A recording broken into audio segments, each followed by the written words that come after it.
আমার দোকান চলতেছে, সরকার যদি আমাদেরকে সাহায্য সহযোগিতা করে তাহলে আবার ব্যবসা বাণিজ্য নিয়ে দাঁড়াইতে পারবো। আর যদি সাহায্য না করে তো ফকির হয়ে গেলাম। ম্যাক্সিমাম পুড়ে গেছে, কিছু না, এগুলো ব্যবহারের মতো না, বুঝেন তো। এই যে এটা দেখলে বুঝতে পারেন কি অবস্থা।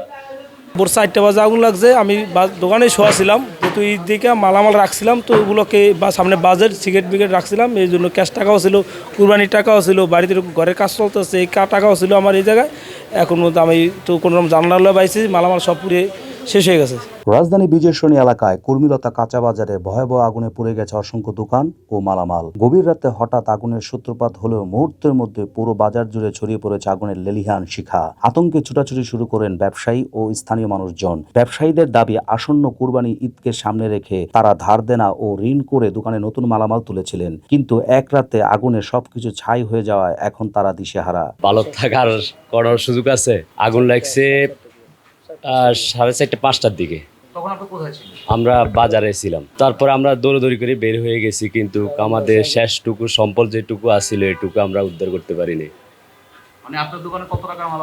ওদের 6-7 লাখ টাকার মাল হবে। অনেকের চোখে ছিল কান্না, কেউ কেউ পুড়ে যাওয়া দোকানের সামনে দাঁড়িয়ে নির্বাক হয়ে তাকিয়েছিলেন। এক ব্যবসায়ী বলেন, ঈদকে সামনে রেখে যা ছিল সব বিনিয়োগ করেছি, এখন পরিবার নিয়ে কিভাবে চলবো বুঝতে পারছি না।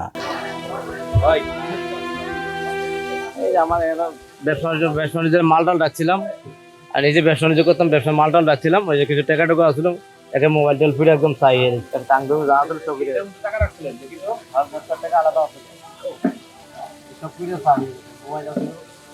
মালটাল রাখছিলাম, সব চাই বাজার। আগুন নিয়ন্ত্রণে ফায়ার সার্ভিস কাজ করলেও ক্ষয়ক্ষতির পরিমাণ অনেক বেশি বলে ধারণা করা হচ্ছে। 19 বার ফোন দিয়েছি ফায়ার সার্ভিস আসার জন্য।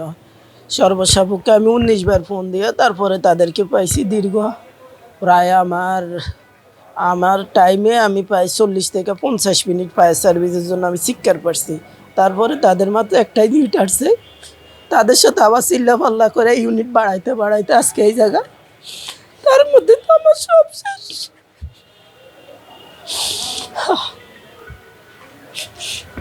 আমার দোকান চলতেছে, সরকার যদি আমাদেরকে সাহায্য সহযোগিতা করে তাহলে আবার ব্যবসা বাণিজ্য নিয়ে দাঁড়াইতে পারবো।